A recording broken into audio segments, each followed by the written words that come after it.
திரைப்பட தயாரிப்பாளர் கே ராஜன் ஒரு சில திரைப்படங்களில் கூட அவர் நடிச்சிருக்கார்.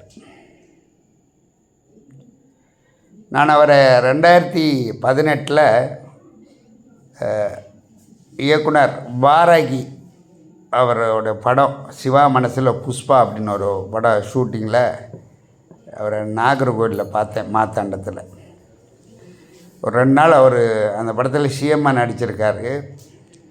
2 நாள் ஷூட்டு. அந்த நேரத்தில் அவரோட நான் பழகக்கூடிய ஒரு சந்தர்ப்பம் கிடச்சிது.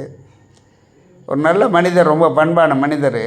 எல்லார்கிட்டையும் கரிசனையாக பேசுவார். தம்பி சாப்பிட்டீங்களா, போய் சீக்கிரம் சாப்பிடுங்க, மணி என்ன ஆகுது, ஏன் வேஸ்ட் பண்ணுறீங்க, சாப்பாட்டுக்காக தானே நம்ம இவ்வளோ கஷ்டப்படுறோம் அப்படின்னெல்லாம் எல்லா யூனிட்டில் எல்லார்ட்டையும் பேசுவார். இந்த மனிதர் தைரியமானவர். அது மட்டும் இல்லாமல் எந்த ஒரு அநீதிகளையும் எந்த இடத்துலையும் தயங்காமல் கேட்கக்கூடிய ஒரு மனிதர்.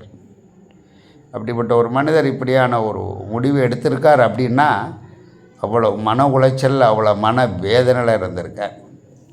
கடந்த 1 ஆண்டுகளாக அவர் எங்கே ஒரு ஹோட்டலில் தான் தங்கி இருந்திருக்கார். அவர் ஒரு பிரபல இயக்குனரை சந்தித்து பேசும்போது ரொம்ப மன கஷ்டத்தோடு தான் பேசினதா அந்த இயக்குனர் ஒரு பதிவில் போட்டிருக்காரு. வீட்டில் கொஞ்சம் சங்கடமாக போச்சு, ரொம்ப கஷ்டமாச்சு, அதனால் நான் இங்கே வந்துட்டேன், எங்கள் தங்கச்சி வீட்டில் இருந்தால் சாப்பாடு வருது, அங்கேருந்து சாப்பிட்டுட்ருக்கேன்னு சொல்லி கடந்த 1 ஆண்டுகளாக அவர் ஹோட்டலில் தங்கி இருக்கிறதா சொல்கிறாங்க. ஒரு மனிதன் எவ்வளவு ஆரோக்கியமான பேச்சு திறமை இருந்தாலும், வீரம் இருந்தாலும், விவேகம் இருந்தாலும், தனக்குன்னு ஒரு கஷ்டம் வரும்போது தாங்கி கொள்ளக்கூடிய அளவு தாங்க யாருடைய மனசு தாங்கி கொள்ளும். அதிக அளவில் தாங்க முடியாத அளவு பாரமாகி போச்சுன்னா இந்த மாதிரி ஒரு முடிவுகளை எடுத்துக்கிறாங்க. ஒரு நல்ல கம்பீரமான குரல் கொண்ட மனிதர். அவர் எந்த ஒரு மேடையில் சரி பேசுவார். அதை விட பெரிய விஷயம் பார்த்திங்கன்னா, தயாரிப்பாளர்களுக்காக குரல் கொடுக்கக்கூடிய ஒரு மனிதர். அதிக பட்ஜெட்டில் ஏதாவது படம் பண்ணால் அதை அப்படியே சுட்டி காட்டி பேசுவார். ஒரு ப்ரொடியூசர் எவ்வளோ கஷ்டப்படுறாங்க, அவங்கள பற்றி எந்த ஹீரோன்னு நினைக்க மாட்டேன்றாங்க.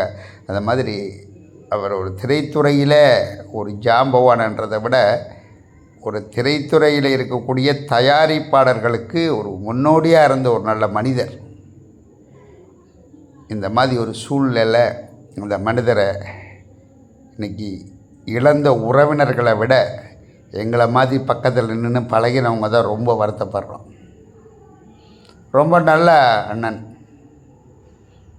யார்கிட்டையுமே எளிதாக அருமையாக பேசுவார். ஆனால் நல்லா இருக்கிறீங்களா, நான் நல்லா இருக்கேன் தம்பி, எந்த ஊர் உங்களுக்கு, அப்புறம் வீட்டில் எல்லாம் நல்லா இருக்காங்களா, அந்த அளவுக்கு கரிசனையாக விசாரிக்கக்கூடிய ஒரு மனிதர், ஒரு சிறந்த தயாரிப்பாளர் இன்றைக்கி நம்ம கூட இல்லை.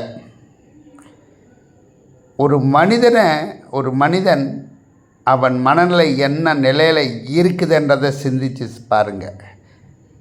ஏன்னா இவருடைய மறைவுன்றது மிகப்பெரிய இழப்புன்றதை விட இன்னும் இந்த மாதிரி முடிவெடுக்கக்கூடியவங்களுக்கு ஒரு எடுத்துக்காட்டாக அமையட்டும். அதனால் மனசை பத்திரப்படுத்தி வச்சுக்க கற்றுக்குங்க, அடுத்தவங்க மனசையும் பத்திரப்படுத்த கற்றுக்குங்க.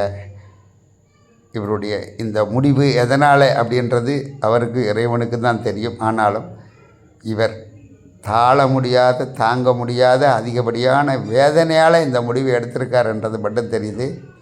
ஒரு நல்ல மனிதரை இழந்துட்டோம். அதனால் ரொம்ப கஷ்டமான ஒரு விஷயம். அண்ணனுக்கு ஆத்ம சாந்தியடி இறைவனை பிரார்த்தனை பண்ணுறோம். என்றைக்கும் எங்கள் உள்ளத்தில் இருக்கக்கூடியவர் கே ராஜன் அண்ணன், மறக்க மாட்டோம்னா. ஓம் சாந்தி.